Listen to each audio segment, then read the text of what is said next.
नमस्कार दोस्तों, स्वागत है हमारे यूट्यूब चैनल अनफेडेड एकेडमी में।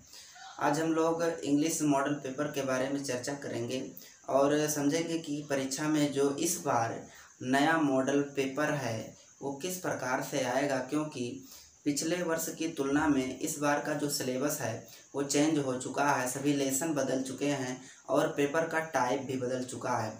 तो सबसे पहले ये जानना ज़रूरी है कि किस प्रकार के प्रश्न आएंगे, पहले क्या आएगा उसके बाद में क्या आएगा, और उसको समझना भी ज़रूरी है। क्योंकि अगर आप समझ कर जाते हैं और उसी के हिसाब से तैयारी करके जाते हैं तब तो आप अच्छे तरीके से कर पाएंगे। अदरवाइज यदि आपको नहीं पता है कि किस प्रकार से क्वेश्चन आते हैं तो आपको पढ़ने में और उस परीक्षा में उसको लिखने में भी बड़ी कठिनाइयों का सामना करना पड़ेगा।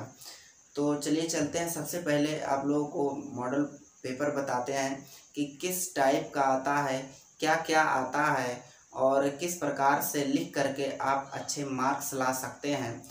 तो चलिए चलते हैं, वीडियो को स्टार्ट करते हैं। तो जो इंग्लिश मॉडल पेपर है 2022 जो आएगा इस बार, 2022 का जो पेपर आना है वो इस प्रकार से है। जो पहला क्वेश्चन आएगा, क्वेश्चन नंबर फर्स्ट से स्टार्ट करते हैं और पूरा एनालिसिस करते हैं हम लोग कि किस प्रकार के प्रश्न आएंगे।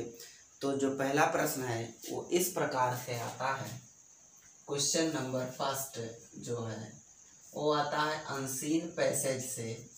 Unseen passage. अनसीन पैसेज का मतलब होता है ऐसा पैसेज जिसे आप कभी ना पढ़े हों। यानी जो आपका टेक्स्ट बुक है उससे पैसेज नहीं आता है, कहीं से भी किसी भी बुक से उठा करके ये पैसेज आपको दे सकता है। और इस पैसेज से 4 प्रश्न दिए जाएंगे आपको और उन्हीं चारों प्रश्नों का हल आपको ढूंढना रहेगा। तो अनसीन पैसेज में कुछ भी हो सकता है, कहीं से भी आ सकता है, इसकी कोई सीमा नहीं होती है। और इसके अंतर्गत अनसीन पैसेज के अंतर्गत 4 प्रश्न आएंगे, 4 क्वेश्चन आएंगे। 4 क्वेश्चन आते हैं और 2 क्वेश्चन होता है 3-3 मार्क्स का, यानी ये हो जाएगा 6 मार्क का। और जो 2 क्वेश्चन होता है वो 2-2 मार्क का होता है, अर्थात यहाँ से 4 मार्क्स हो जाएंगे। और जो टोटल पैसेज से जो टोटल नंबर आता है वो 10 नंबर का प्रश्न आ जाता है परीक्षा में। तो इस बार सिलेबस थोड़ा नया है। अनसीन पैसेज पुराने वाले प्रश्न पत्र में भी आता था, लेकिन वो सबसे लास्ट में रहता था। इस बार जो अनसीन पैसेज रखा गया है वो सेक्शन ए में सबसे पहले रखा गया है। इस सेक्शन ए में रखा गया है अनसीन पैसेज। सेक्शन ए में रखा गया अनसीन पैसेज और यहाँ से आपको 10 नंबर मिल सकते हैं। उसके बाद में जो दूसरा प्रश्न आता है क्वेश्चन नंबर 2, वो सेक्शन बी से आता है। सेक्शन बी से आता है और सेक्शन बी से जो दूसरा प्रश्न आता है वो किस प्रकार से होता है। तो दूसरा प्रश्न आता है एप्लीकेशन या लेटर लिखने के लिए। एप्लीकेशन या लेटर राइटिंग के लिए। एप्लीकेशन और लेटर। एप्लीकेशन या लेटर लिखने के लिए आता है। तो एप्लीकेशन या लेटर आपको दोनों में से केवल एक ही लिखना होता है और इसके लिए आपको 4 नंबर मिलेंगे। जो दूसरा प्रश्न आएगा वो एप्लीकेशन या लेटर होगा, दोनों दिया रहेगा, अथवा करके आपको या तो एप्लीकेशन करना होगा या लेटर करना होगा। इसके लिए आपको 4 मार्क्स मिलेंगे। और जो तीसरा प्रश्न आता है क्वेश्चन नंबर 3, तीसरा जो प्रश्न आता है वो आता है डिस्क्रिप्टिव पैराग्राफ। डिस्क्रिप्टिव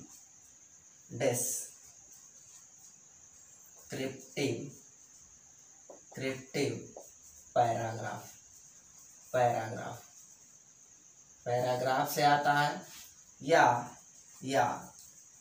एस्से आता है। यानी डिस्क्रिप्टिव पैराग्राफ या एस्से आता है किसी हिस्टोरिकल प्लेस के बारे में या किसी महान व्यक्ति के बारे में या और अन्य विषयों पर ये डिस्क्रिप्टिव पैराग्राफ लिखने के लिए आता है। यानी पहले आता था निबंध लिखने के लिए आता था, उसी का थोड़ा सा रूप चेंज करके दिया है डिस्क्रिप्टिव पैराग्राफ और एस्से। तो इसमें से आपको मिलेंगे 6 नंबर।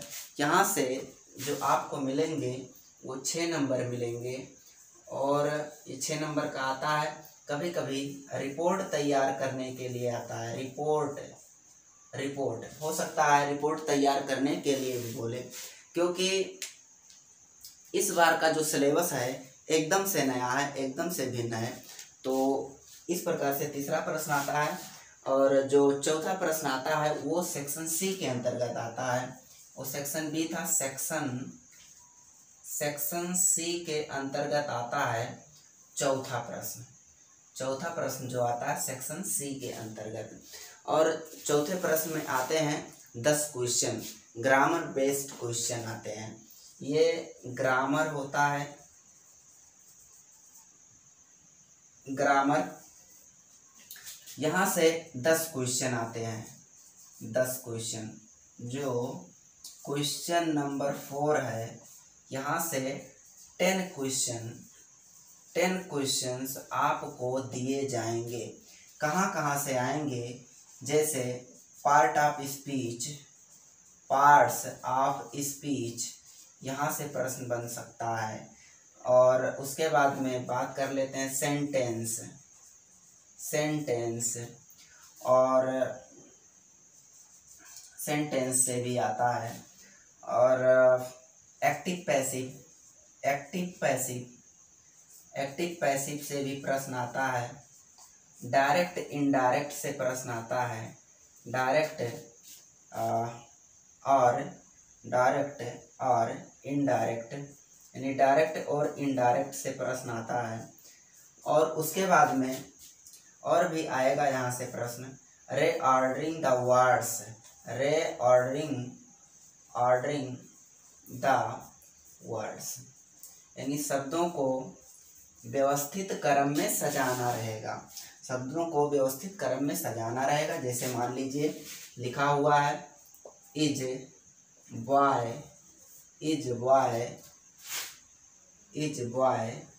दिस, मान लीजिए ऐसे लिखा हुआ है दिस इज बॉय दिस, ये इस प्रकार से लिखा हुआ है। तो इसको हमें सजाना पड़ेगा उचित क्रम में। तो सबसे पहले सब्जेक्ट लिखते हैं दिस, उसके बाद में वर्ब या हेल्पिंग वर्ब होता है इज, फिर ए, फिर बॉय, यानी अर्थात इसको सही क्रम में हमें सजाना पड़ेगा। दिस इज ए बॉय, यह एक लड़का है। तो इस प्रकार के प्रश्न भी आ सकते हैं। और वर्ब से भी प्रश्न आता है इसमें, टेंस से भी प्रश्न इसमें आता है।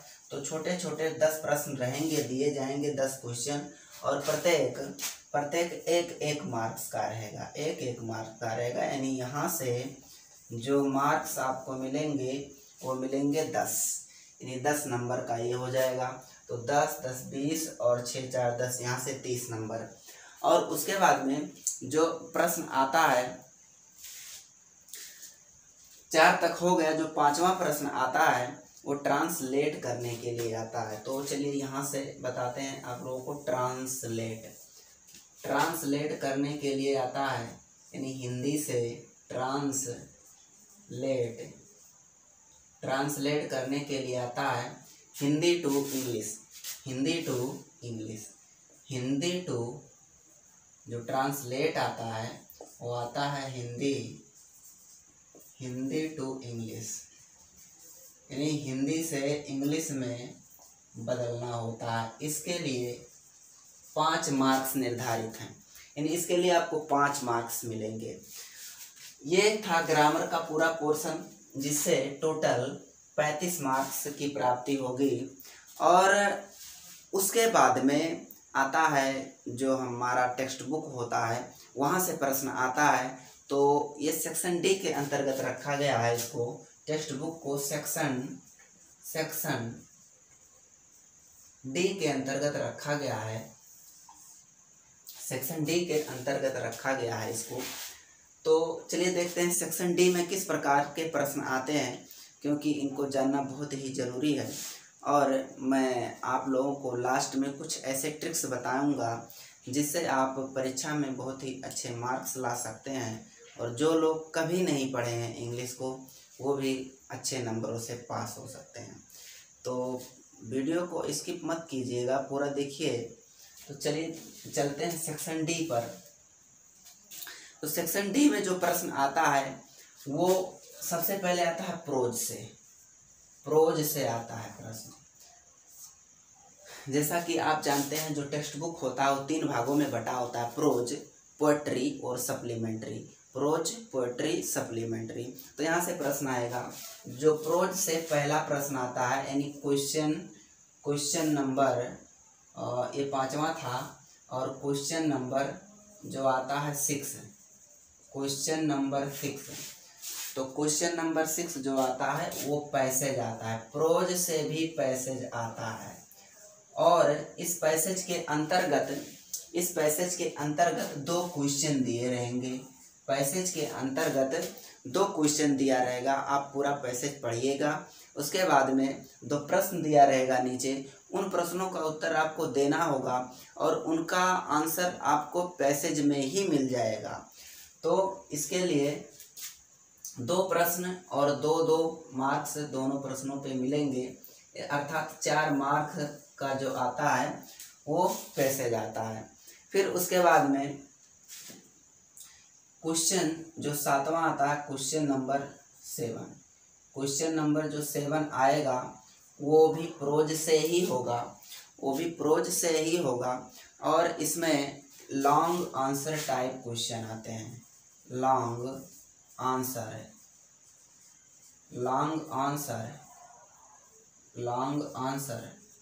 Type question. 2 क्वेश्चन आएगा, इसमें 2 क्वेश्चन आता है, और 2 क्वेश्चन में से आपको एक करना रहता है, और एक के लिए 4 मार्क्स निर्धारित है, यानी आपको मिलेगा 4 मार्क्स यहाँ से। और उसके बाद में जो क्वेश्चन 8वां आता है वो होता है short answer type question. Short answer type question. तो शॉर्ट आंसर टाइप क्वेश्चन के अंतर्गत जो प्रोज से ही होगा वो आता है 3 क्वेश्चन आता है, और 3 क्वेश्चन में से 2 का आंसर आपको लिखना होता है। 2 का आंसर लिखना होता है, 2-2 नंबर का होता है। तो यहाँ से 4 मार्क्स निर्धारित होते हैं। फिर जो अगला क्वेश्चन आता है, क्वेश्चन नंबर 9, वो आता है मैच यानी मिलान आता है।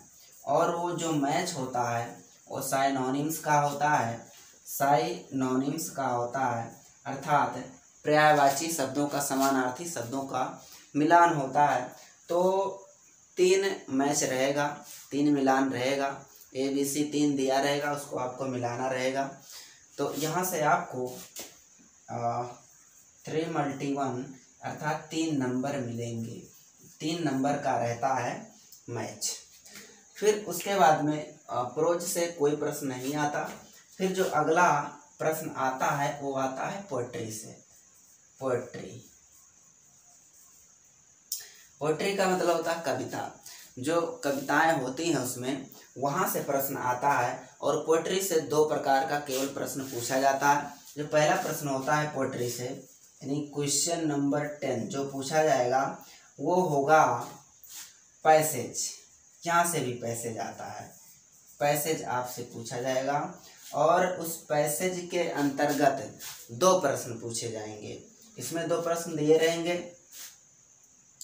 तो 2 क्वेश्चन रहेगा, और 2-2 नंबर के 2 प्रश्न रहेंगे, और 4 मार्क्स यहाँ से मिलेंगे। फिर उसके बाद में जो क्वेश्चन नंबर 11 आता है, 11 वो आएगा poem or central idea, poem या सेंट्रल आइडिया आता है तो या तो आपको एक पोयम लिखना होता है या सेंट्रल आइडिया लिखना होता है। तो सेंट्रल आइडिया से अच्छा पोयम ही है, क्योंकि पोयम के लिए कोई निर्धारित नहीं है, आप कोई भी पोयम अपने टेक्स्ट बुक से लिख सकते हैं।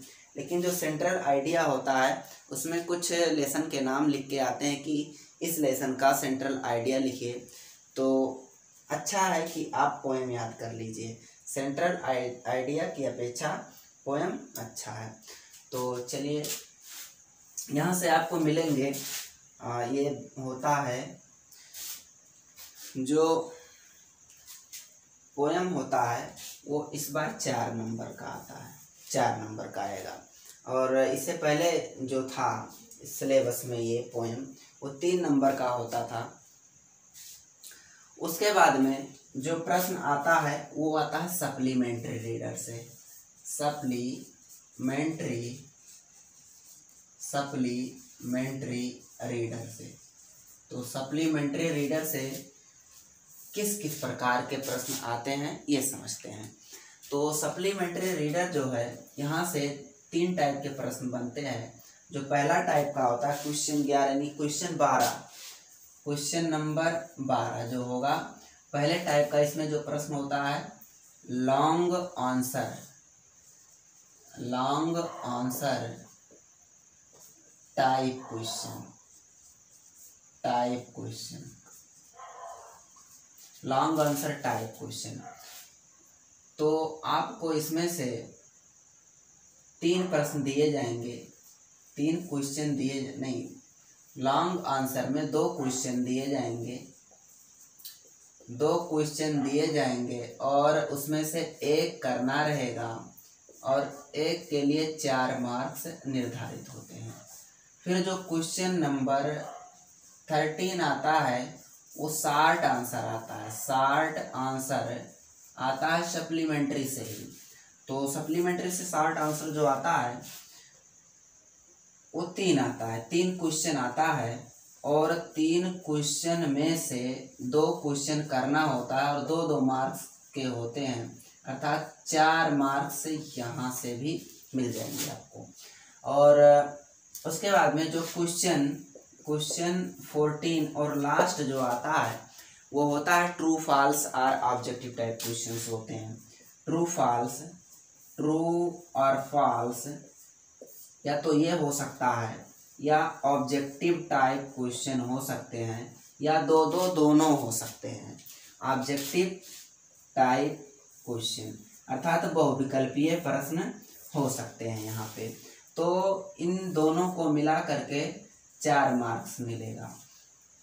तो इस प्रकार मॉडल पेपर होगा जो आने वाले एग्ज़ाम में, इंग्लिश का जिस दिन पेपर होगा उस दिन ऐसा ही पेपर सेम आएगा, इसके अतिरिक्त कुछ भी दूसरा नहीं आएगा। मॉडल ऐसा ही होता है, अगर आप लोग पढ़े हैं तो बहुत अच्छे मार्क्स लेकर आ सकते हैं।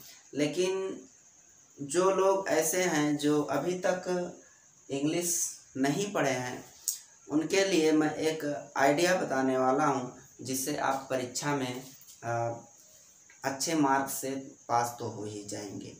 तो चलिए समझते हैं क्या है वो आइडिया जिसके द्वारा आप एग्ज़ाम में सफलता प्राप्त कर सकते हैं। तो सबसे पहले उन लोगों के लिए जो कुछ भी नहीं पढ़े हैं, जो पूरे वर्ष कुछ भी नहीं पढ़े हैं, तो जो पहला स्ट्रांग पॉइंट है उनका, स्ट्रांग पॉइंट की बात करते हैं। स्ट्रांग पॉइंट जहाँ से आपको नंबर मिलेंगे, आपको 70 में से 23 नंबर लाना होता है पासिंग मार्क्स के लिए। 70 में से 23 नंबर लाना होता है पासिंग मार्क्स के लिए। तो 23 नंबर लाने के लिए क्या क्या करेंगे? सबसे पहले पैसेज उठाएंगे क्वेश्चन नंबर 1 वाला, क्वेश्चन नंबर 1 वाला पैसेज, जो कि बहुत ही इम्पोर्टेंट रोल प्ले करता है आपके एग्जामिनेशन में।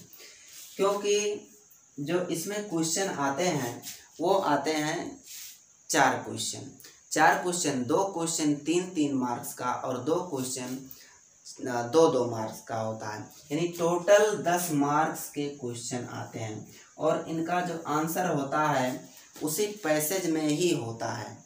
तो आपको क्या करना है, जो क्वेश्चन दिया गया है उससे रिलेटेड वर्ड्स आपको ढूंढने हैं। उससे रिलेटेड वर्ड जिस भी पंक्ति में पैसेज में मिलते हैं आपको उसके नीचे और ऊपर यानी कम से कम 2, 3 या 4 लाइन आपको लिखना है। तो अगर आपको कुछ भी समझ में नहीं आ रहा है कि क्या लिखा जाए तो आपको केवल रिलेटेड वर्ड ढूंढ करके उसके ऊपर और नीचे लिख देना है। तो इस प्रकार से आप चारों प्रश्नों के उत्तर दे सकते हैं। ये ध्यान रहना चाहिए कि आपको कम नहीं लिखना, थोड़ा ज़्यादा ही लिखना है, क्योंकि कम लिखने में थोड़ा गलती होने की संभावना ज़्यादा रहेगी और यदि आप थोड़ा अधिक लिखते हैं तो मार्क्स प्राप्त करने के चांसेस अधिक होंगे। तो आप यहाँ से मैं मान के चलता हूँ कि 10 मार्क्स प्राप्त कर सकते हैं। अगर कुछ भी नहीं पढ़े हैं तो भी 10 मार्क्स प्राप्त कर सकते हैं। और उसके बाद में जो दूसरा स्ट्रांग पॉइंट है वो भी है पैसेज, और वो पैसेज होता है कहाँ का, सेक्शन डी का। सेक्शन डी का जो पैसेज प्रोज से आता है वो भी आता है 4 मार्क्स का। 4 मार्क्स का अर्थात 2 प्रश्न आते हैं और 2-2 नंबर के आते हैं और जो उनका आंसर होगा उसी पैसेज में आपको मिल जाएगा। तो जिस प्रकार से ये अनसीन पैसेज कर सकते हैं उसी प्रकार से ये टेक्स्ट वाला भी पैसेज कर सकते हैं। तो यहाँ से भी आपको मैं मान के चलता हूँ कि 4 नंबर मिल ही जाएगा अगर थोड़ी सी भी सावधानी दिखाते हैं तो। फिर जो तीसरा स्ट्रांग पॉइंट होता है वो होता है पैसेज। पैसेज ही पैसेज कहाँ से, पोएट्री से। ये रहा अनसीन पैसेज। अनसीन पैसेज ये है प्रोज का पैसेज। और जो तीसरा स्ट्रांग पॉइंट है वो है पोएट्री का पैसेज। तो पोएट्री के पैसेज से भी 2-2, 4 नंबर आपको मिल जाएंगे।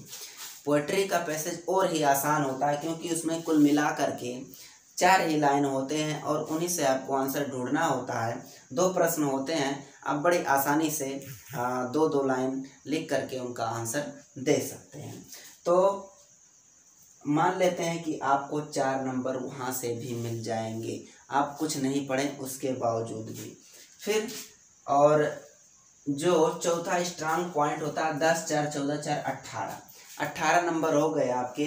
अभी आपको 5 नंबर लेके आना है। तो देखिए 5 नंबर कहाँ से लेके आएंगे। तो चौथा जो स्ट्रांग पॉइंट होता है क्वेश्चन नंबर 4, सबसे स्ट्रांग पॉइंट जो होता है यही होता है पोएम। क्या था, पोएम 1 या 2 पोएम अगर आप याद कर लेते हैं 4-4 लाइन का, 2 पोएम याद कर लेते हैं तो समझ लीजिए कि 4 नंबर आपके जेब में हैं। 4 नंबर आपको मिलेंगे ही मिलेंगे। 2 नंबर 2 पोएम याद कर लेते हैं, हो सकता है आ जाए पैसेज में तो आप दूसरा लिख सकते हैं, इसलिए आपको 2 पोएम कह रहे हैं याद करने के लिए। तो 2 पोएम याद कर लीजिएगा, अभी आपके पास टाइम काफ़ी है। और तो यहाँ से आपको 4 मार्क्स मिल जाएंगे बड़े ही आसानी से। ये रहा सब स्ट्रॉन्ग पॉइंट 10, 4, 4, 4 यानी 12, 10, 22। अब आपको चाहिए 1 मार्क्स और पास होने के लिए 1 मार्क्स और चाहिए। तो 1 मार्क्स अभी आपको दिलवाते हैं। तो चलिए आते हैं और भी प्रश्न कहाँ से। Short answer, long answer, short answer नहीं कर सकते। मैच क्या होता है, मैच। क्वेश्चन नंबर 9 जो होता है मैच से, मैच। तो मैच में 3 होता है। अगर आप ऐसे तुक्का लगाते हैं, आपको नहीं आता कौन सा मिलाना है, तो मेरा अनुमान है कि हो सकता है एक गलत हो जाए, दो तो सही होना ही होना है, तो कम से कम 2 मार्क तो वहाँ से मिल ही जाएंगे आपको। तीनों भी सही हो सकता है, क्योंकि 3 ही होते हैं, गलती होने की संभावना बहुत कम रहती है। तो मैच से आपको 2 मार्क्स मिलेगा, तो हो जाएगा 10 4 14 4 18 4 22 2 24। अब यहाँ से आपको लग रहा होगा कि आप पासिंग मार्क प्राप्त कर सकते हैं, आप पास्ड हो सकते हैं यहाँ से, और भी आप मार्क्स ला सकते हैं, इसके अलावा भी आप मार्क्स ला सकते हैं। तो आते हैं यहाँ पे सप्लीमेंट्री रीडर में, तो लॉन्ग आंसर, शॉर्ट आंसर, मान लीजिए आपको कुछ नहीं आता, नहीं याद है, कभी भी नहीं पढ़े हैं, इसको छोड़ दीजिए। फिर आते हैं ट्रू फॉल्स पे, ट्रू फॉल्स या ऑब्जेक्टिव टाइप क्वेश्चन। ये अगर आता है तो 4 में से कम 2 प्रश्न तो आपके सही ही हो जाएंगे। किसी भी प्रकार से आप टिक लगाइएगा तो 2 प्रश्न सही होना ही होना है। तो यहाँ से भी आपको मिलेंगे 2 नंबर, यानी कुल मिलाकर हो गए 4 चौको 16 10 26 नंबर। आपको पासिंग मार्क के लिए 23 नंबर की आवश्यकता होती है। इस प्रकार आप एग्ज़ाम को क्रैक कर सकते हैं, एग्ज़ाम को पास कर सकते हैं, अगर कुछ नहीं पढ़े हैं तो भी। और जो लोग मेहनत करते चले आ रहे हैं, जिनको कुछ याद है और खूब मेहनत किए हैं पढ़ाई में, उनके लिए भी एक आवश्यक सूचना है कि आप लोग किस प्रकार से एग्ज़ाम में लिखेंगे, इसके लिए थोड़ी जानकारी दूंगा। तो सबसे पहले क्या कीजिएगा कि जो आपको आता है, जो आपको बहुत अच्छे तरीके से आता है, सबसे पहले वही क्वेश्चन करेंगे। और वो क्वेश्चन करने के बाद में जो आपको थोड़ा थोड़ा भूल रहे हैं वो प्रश्न करेंगे। क्योंकि जैसे ही आप ऐसे प्रश्न करते हैं जो आपको बहुत अच्छे तरीके से आते हैं और साफ साफ लिखे रहते हैं, तो जो इम्प्रेशन आपका होता है एग्जामिनर के ऊपर वो बहुत ही अच्छा होता है। वो सोचता है कि जो लड़का है बहुत अच्छा है, बहुत ब्रिलियंट लड़का है, तो इस प्रकार वो आप पर नंबर लुटाना स्टार्ट कर देता है। तो सबसे पहले वही क्वेश्चन करेंगे जो बहुत ही ठीक प्रकार से आपको आ रहे हैं। उसके बाद में ऐसे प्रश्न करेंगे जो थोड़ा कम आ रहे हैं, फिर थोड़ा और कम आ रहे हैं, और उसके बाद लास्ट में ऐसे प्रश्न करेंगे जो आपको बिल्कुल भी नहीं आ रहे हैं। और उस प्रकार के प्रश्नों को करने के लिए आपको बहुत अच्छा लिखने की ज़रूरत नहीं है। आप इस प्रकार से लिखिए कि जो एग्जामिनर है वो ठीक प्रकार से पढ़ ना पाए आपके अक्षरों को। क्योंकि गलती तभी पकड़ी जा सकती है जब आप बहुत ठीक प्रकार से लिखे होंगे या कोई साफ साफ उसको पढ़ सकता है। तो पहले से ही यदि इम्प्रेशन आपका अच्छा है एग्जामिनर के ऊपर, तो वह उसके दिमाग में रहता है कि लड़का अच्छा है। हो सकता है टाइम के अभाव में इसने जल्दी लिख दिया हो सकता है कुछ हम ही को ना समझ में आ रहा हो। तो इस प्रकार से आप बहुत अच्छे मार्क्स प्राप्त कर सकते हैं।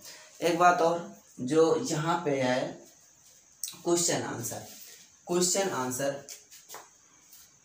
Long answer type question, short answer type question, इसके लिए आप लोग कम से कम 2 लेसन तैयार कर लीजिए।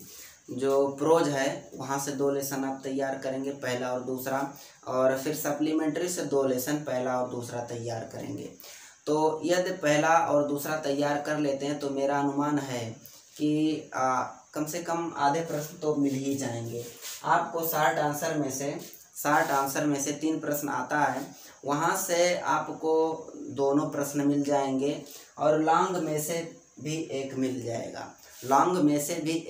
ही जाएगा। यदि आपको नहीं भी मिलता है और जिस भी लेसन से प्रश्न आता है वहाँ से यदि आप जो आपको छोटे शॉर्ट आंसर याद हैं अगर उसको भी लिखते हैं, उससे रिलेटेड है, थोड़ा सा भी रिलेटेड है, तो आपको कुछ नंबर ज़रूर मिल जाएंगे। तो इसी प्रकार से आप प्रोज में भी और सप्लीमेंट्री में भी तैयार कर सकते हैं। यदि आपको एग्जैक्ट आंसर नहीं मिल रहा, एग्जैक्ट आंसर नहीं आता, तो उससे मिलता जुलता हुआ जो भी प्रश्न आपको आता है आप लोग परीक्षा में लिख के जरूर आएंगे, क्योंकि यदि आप कुछ लिखते हैं तो ही आपको मार्क्स मिलेंगे। अगर काफ़ी सादा है, उसमें कुछ नहीं लिखा हुआ है, तो उसमें मार्क्स पाने की संभावना बिल्कुल होती ही नहीं है, क्योंकि बिना लिखावट के आपको कोई मार्क्स नहीं दे सकता। तो लिखकर जरूर आएंगे, कोई भी प्रश्न नहीं छोड़ेंगे।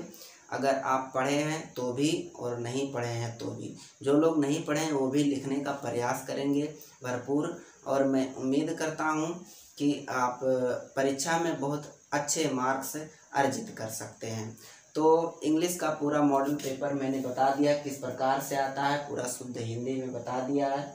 और अब इसी के हिसाब से आप अपनी तैयारी कर सकते हैं, क्योंकि अभी टाइम पर्याप्त है आपके पास और परीक्षा में अच्छे मार्क्स ला सकते हैं। तो सबसे पहले एक बार और रिवाइज करवा देते हैं मॉडल पेपर को। जो पहला प्रश्न आता है वो अनसीन पैसेज होता है, और वो होता है 4 प्रश्न आता है। 4 प्रश्न आता है, 4 में 2 3 नंबर का रहता है और 2 नंबर का रहता है। तो यहाँ से 10 प्रश्न आते हैं। अनसीन पैसेज आपके टेक्स्ट बुक से नहीं आता, कहीं से भी दे सकता है। तो इसके लिए आपको बहुत ज़्यादा तैयारी करने की ज़रूरत नहीं है, इसका आंसर आपको पैसेज में ही मिल जाएगा। तो आप ऐसा कर सकते हैं। उसके बाद में जो एप्लीकेशन या लेटर होता है, एप्लीकेशन और लेटर में से केवल आपको एक ही लिखना रहता है, दोनों नहीं लिखना होता है। तो आप कुछ एप्लीकेशंस और लेटर आप पिछले वर्षों में जो भी आया हुआ है, आपके पास जो भी सोर्स है, वहाँ से आप पढ़ सकते हैं, याद कर सकते हैं। अभी तो टाइम है। उसके बाद में डिस्क्रिप्टिव पैराग्राफ और एसे या रिपोर्ट तैयार करना होता है, तो इसको भी आप कम से कम 2 या 3 तैयार कर सकते हैं। उसके बाद में जो सेक्शन सी आता है वो ग्रामर से आता है। तो ग्रामर के लिए ये थोड़ा बड़ा पार्ट होता है, ये 10 नंबर के लिए, चूँकि एक नंबर का आता है 10 क्वेश्चन, तो वहाँ से कुछ क्वेश्चन तो आप अगर कुछ भी पढ़े हैं तो कर सकते हैं। बहुत इजी प्रश्न आते हैं यहाँ से। पार्ट ऑफ स्पीच से noun, pronoun, verb, adverb, adjective, conjunction, preposition and interjection, the article, case, gender, number, यहाँ से प्रश्न आते हैं। और उसके बाद में active voice, passive voice, direct, indirect, change of sentence, affirmative to negative, negative to interrogative, interrogative to negative या इंट्रोगेटिव टू अफर्मेटिव में चेंज करने के लिए आते हैं। फिर उसके बाद में जो प्रश्न आता है वो डायरेक्ट इनडायरेक्ट से आता है, रे ऑर्डर से आता है, मतलब उसको ऑर्डर में, सही ऑर्डर में लिखना होता है, व्यवस्थित क्रम में लिखना होता है। और टेंस से भी इसमें प्रश्न आते हैं कि वर्ब का कौन सा फॉर्म भरना होता है।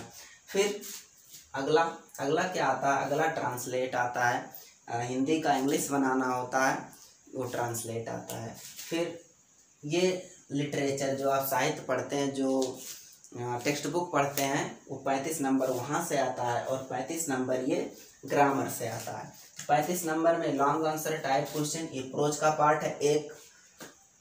1 2 3 4 क्वेश्चन प्रोज से, 4 प्रकार के, एक पैसेज, 2 4 नंबर का 2 प्रश्न। उसके बाद में लॉन्ग आंसर टाइप क्वेश्चन 1 2 आएगा, 1 करना रहेगा, 1 के लिए 4 मार्क्स मिलेंगे आपको, 4 मार्क्स यहाँ से मिल जाएंगे।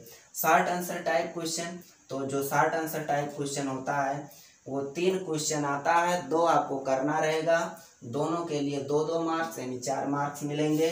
उसके बाद मैच आता है, मिलान आता है, साइनोनिम्स का मतलब पर्यायवाची या समानार्थी शब्द का 3 आएगा, तीनों करना रहेगा, 3 नंबर मिलेंगे वहाँ से। फिर पोएट्री से 2 टाइप का प्रश्न आता है, एक आता है पैसेज और दूसरा आता है पोएम या सेंट्रल आइडिया लिखना होता है। तो पैसेज का आंसर उसी में आपको मिल जाएगा, और पोएम और सेंट्रल आइडिया के लिए आपको इसको याद करना पड़ेगा। तो पोएम आप याद कर सकते हैं या सेंट्रल आइडिया याद कर सकते हैं। सेंट्रल आइडिया याद करेंगे तो हो सकता है आप जिस लेसन का सेंट्रल आइडिया आपको याद है वो उसमें ना दिया जाए, तो इसलिए सबसे बेटर ये होगा कि आप पोएम याद कर सकते हैं। ठीक, उसके बाद आते हैं सप्लीमेंट्री रीडर में। इसमें भी 3 प्रकार से प्रश्न पूछे जाते हैं। एक होता है लॉन्ग आंसर, 2 प्रश्न रहेगा, एक करना रहेगा और एक के लिए मिलेंगे 4 नंबर। फिर उसके बाद में जो आता है वो शॉर्ट आंसर टाइप क्वेश्चन आता है। 3 प्रश्न आएगा, 3 में से 2 करना रहेगा, दोनों के लिए 2-2 मार्क्स यानी 4 मार्क्स मिलेंगे। फिर उसके बाद में ट्रू फॉल्स या ऑब्जेक्टिव टाइप प्रश्न आ सकता है। ट्रू फॉल्स या ऑब्जेक्टिव कुछ भी आ सकता है। हो सकता है कि 2 ट्रू फॉल्स आ जाए और 2 ऑब्जेक्टिव टाइप क्वेश्चन आ जाए, तो यहाँ से आपको 4 मार्क्स मिलेंगे। तो इस प्रकार यह रहा पूरा का पूरा मॉडल पेपर। तो आप अपने आप को परख सकते हैं किस जगह से आप स्ट्रांग हैं और कहाँ पे वीक हैं। तो जहाँ पे भी आपको समस्या आ रही है कि ये वाला पार्ट हमको नहीं आता, तो उस पार्ट पर आप अभी मेहनत कर सकते हैं, क्योंकि परीक्षा में अभी कुछ दिन बचा हुआ है। लंबी गैप भी है, हिंदी के बाद में साइंस है, उसके बाद में फिर इंग्लिश है, तो टाइम काफ़ी है, मेहनत कर सकते हैं। और इस क्लास में बस इतना ही, और आगे मिलते हैं अगले क्लास में। धन्यवाद।